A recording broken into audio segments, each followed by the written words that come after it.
दोस्तों, मेरा नाम ज्योति है। मेरी शादी 14 साल की उम्र में हो चुका था, पर मेरा गवाना नहीं हुआ था, तो मैं अपने घर पर ही रहती थी। मेरा गवाना इसलिए हुआ था क्योंकि मेरी उम्र 18 साल नहीं थी। मेरे पति कभी घर पर भी आते थे और दिन में ही चले जाते थे। मेरे ससुराल में मेरी सास और ससुर और मेरे पति थे। जब मेरी उम्र 17 साल हो गई तो मेरे ससुर का देहांत हो गया। अब मेरे ससुराल में मेरी सास और मेरे पति ही रहते थे। मेरी सास ने मेरे पापा को मेरी विदाई के लिए कहने लगी। अब मेरे पिता ने भी हाँ कह दिया था, क्योंकि पापा भी कहने लगे कि ज्योति की उम्र 17 साल तो हो ही चुकी है, 1 साल बाद तो विदाई करना ही था। तो आपके परिवार की सदस्य हैं, आप ज्योति को ले जा सकते हैं। और फिर अगले दिन मेरी विदाई हो गई और मैं ससुराल चली गई। मैं अपने ससुराल पहली बार गई थी। मेरा ससुराल का घर काफ़ी सुंदर था।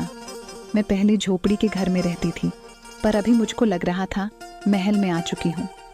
मेरी शादी 14 साल की उम्र में इसलिए हो गई थी क्योंकि मेरे पिताजी और मेरे ससुर बचपन के दोस्त थे और उनकी दोस्ती रिश्तेदारी में बदलना चाहते थे, और हमारी शादी 14 साल की उम्र में ही हो गई। मेरे ससुर जब देहांत किए थे तब पापा बहुत ही रोने लगे थे और आज भी कभी कभी याद करके रोते हैं। मैं अपने ससुराल में बिल्कुल रीति रिवाज से गई थी। मेरी सासू माँ ने गेट पर कुछ पूजा पाठ करके घर के अंदर प्रवेश कराया था। मैं पहली रात जब हुई तो मैं सासू माँ के पास सोने के लिए गई, तो सासू माँ ने कहा, तुम जाओ विकास के पास जाकर सो जाओ। मेरे पति का नाम विकास था। मैं जाने लगी। सासू माँ ने कहा, बहू दूध किचन में है, जाते समय दूध लेते जाना और विकास को पीने के लिए दे देना। उसका खाना माँ ने ही बनाया था, क्योंकि रीति रिवाज के अनुसार मुझे 21 दिन तक खाना नहीं बनाना था। मैं किचन से दूध लेकर अपने पति के रूम में चली गई और फिर मैंने दरवाज़ा खोलकर अंदर चली गई। अपने पति के साथ पहली बार क्रिकेट खेलने जा रही थी। मैंने अपने पति को दूध पीने के लिए दे दिया। मेरे पति दूध पी लिए और अपने पास बुलाकर मुझसे बातें करने लगे। हमने करीब 2 घंटे बातें किए और फिर मेरे पति ने बोला, चलो ज्योति क्रिकेट खेलते हैं। मैं तो क्रिकेट के बारे में तो जानती थी, क्योंकि मैं जब स्कूल जाती थी तो कई लड़कियां लड़कों से बात करती थीं और घूमने के बहाने क्रिकेट खेलती थीं। उसमें से मेरी भी 2 सहेलियां थीं जो क्रिकेट खेलती थीं और मुझे आकर सब कुछ बताती थीं। ज्योति, तुम भी क्रिकेट खेलकर देखो कितना मज़ा आता है। मुझे भी क्रिकेट खेलने का मन करता था, पर मैं किसी और लड़के के साथ क्रिकेट नहीं खेलना चाहती थी।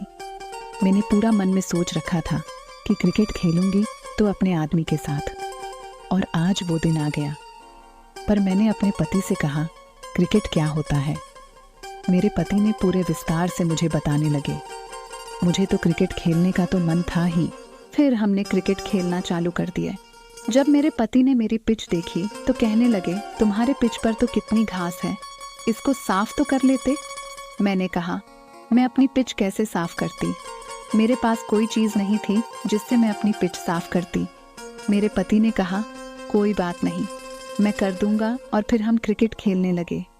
पहली रात थी और पहली बार में क्रिकेट भी उठाकर छक्का मारा तो मैं ज़ोर से रो पड़ी। मेरे पति का बेट काफ़ी मोटा और तगड़ा था।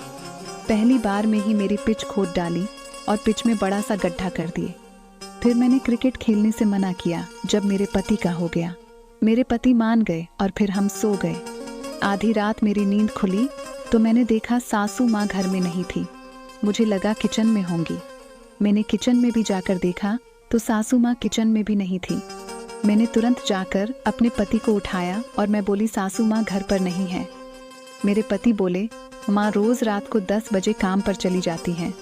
मैंने कहा, रात में काम पर? हाँ, रोज़ रात को एक गाड़ी आती है और माँ को काम पर ले जाती हैं। मेरे मन में शंका हुआ और मैं सोचने लगी, रात में सासू माँ क्या काम करती होंगी। जब तक मेरे पति मुझे अपनी ओर खींच लेते हैं और फिर क्रिकेट खेलने के लिए कहने लगते हैं। मुझे दर्द तो हो रहा था, पर मैं मना भी नहीं कर सकती थी, क्योंकि मेरे पति का मेरे ऊपर पूरा हक था। और फिर मेरे पति ने मुझसे क्रिकेट खेलने लगे। क्रिकेट खेलने के बाद हम सो गए। सुबह के 4 बज रहे होंगे कि मुझे गाड़ी की आवाज़ सुनाई दी और मैंने उठकर देखा तो गाड़ी घर के सामने खड़ी थी और उसमें से सासू माँ उतरी और 5 आदमी भी थे। 5 आदमी ने सासू माँ को चूमा और फिर गाड़ी से चले गए। मैं देखकर तो चौंक गई। सासू माँ को 5 आदमी ने जब एक साथ चूमा तो और सासू माँ अपने कमरे में जाकर सो गई। ये बात जाकर मैंने अपने पति से बताया तो मेरे पति मुझे बहुत ही डांटने लगे। मैं चुप हो गई और फिर मैंने कुछ नहीं बोला और सुबह उठते ही मेरे पति ने घास साफ करने वाली दवाई ले आए और मैंने अपने पेच की घास को साफ कर लिया।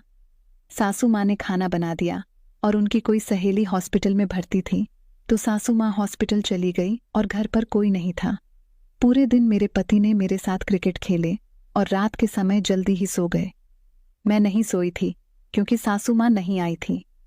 करीब 9:30 बजे सासू माँ घर आई और फिर रेडी होकर जाने लगी। मैंने सोचा कि ना मैं भी सासू माँ का पीछा करूं और सासू माँ किया रात में क्या काम करती हैं पता चल जाएगा। और मैं सासू माँ का पीछा करने लगी, पर सासू माँ सामने खड़ी हुई गाड़ी में बैठ गई। मैंने भी टैक्सी को हाथ दिया और टैक्सी में बैठ गई। सासू माँ की गाड़ी एक जंगल में जाकर रुकी। गाड़ी का पीछा करने को कहा। उनके पास जाकर हमारी गाड़ी भी रुक गई और सासू माँ उतर गई और जंगल के अंदर जाने लगी। मैं भी सासू माँ के पीछे गई।